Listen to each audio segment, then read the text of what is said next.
ഇന്ന് നിങ്ങളെ പരിചയപ്പെടുത്തുന്ന ഒരു സ്പെഷ്യൽ പച്ചടിയാണ്. ഇഞ്ചിത്തൈര് പോലെയൊക്കെ നമുക്ക് ഉണ്ടാക്കിയെടുക്കാവുന്നതാണ്. ഉപ്പിലിട്ട് വെച്ചിരുന്ന മാങ്ങയാണ്. വല്ലാട്ട് അഴുകി വന്നിട്ടില്ല എങ്കിലും നമുക്കതിൽ നിന്ന് ഒരെണ്ണം എടുത്ത് എങ്ങനെ ഇന്നൊരു ഉപ്പിലിട്ട മാങ്ങ പച്ചടിയാണ്. നല്ലതുപോലെ ചെത്തി ചെറിയ പീസാക്കി ഞാൻ നല്ലതുപോലെ ഒന്ന് മിക്സിയിൽ അടിച്ചെടുക്കുവാണ്. മിക്സിയിൽ അടിച്ചെടുത്തിട്ടുണ്ട്. മിക്സിയിൽ അടിച്ച മാങ്ങ ഒരു പാത്രത്തിലോട്ട് മാറ്റിയിട്ടുണ്ട്. ആ ജാറിലേക്ക് തന്നെ കുറച്ച് തേങ്ങ, ഒരു പച്ചമുളക്, കുറച്ച് ഇഞ്ചി, ഇതും കൂടെ നമുക്കൊന്ന് അടിച്ചെടുക്കാം. അതും വെള്ളം ചേർക്കാതെ ഇതേ കണക്ക് അടിച്ചെടുത്താൽ മതി. ഇതേ കണക്ക് കിട്ടിയിട്ടുണ്ട്. വെള്ളം ചേർക്കാതാണ് ഇത് എടുക്കുന്നത്. നല്ലതുപോലെ മിക്സ് ചെയ്തിട്ട് ഉപ്പ് ചേർക്കേണ്ട, ഉപ്പ് ഈ മാങ്ങയിൽ ഉണ്ട്. ഇനി ആവശ്യത്തിനുള്ള തൈര് ഒഴിക്കാം. ആവശ്യത്തിനുള്ള തൈര് ഒഴിച്ചിട്ടുണ്ട്. നല്ലതുപോലെ മിക്സ് ചെയ്യാം.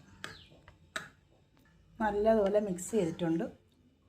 അവരവരുടെ കട്ടിക്കനുസരിച്ച് തൈര് ചേർത്തോളുക. പിന്നെ ഉപ്പ് നോക്കിയിട്ട് ഉപ്പും ചേർത്തോളുക. ഒരു മാങ്ങ മതി.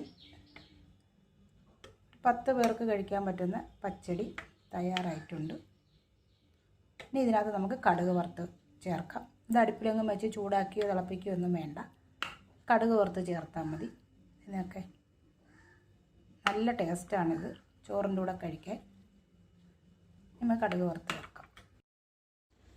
ഇത് ഇഷ്ടപ്പെട്ടുവെങ്കിൽ എല്ലാവരും ഒന്ന് സബ്സ്ക്രൈബ് ചെയ്ത് ഒന്ന് ലൈക്കും ഒക്കെ ചെയ്യണേ.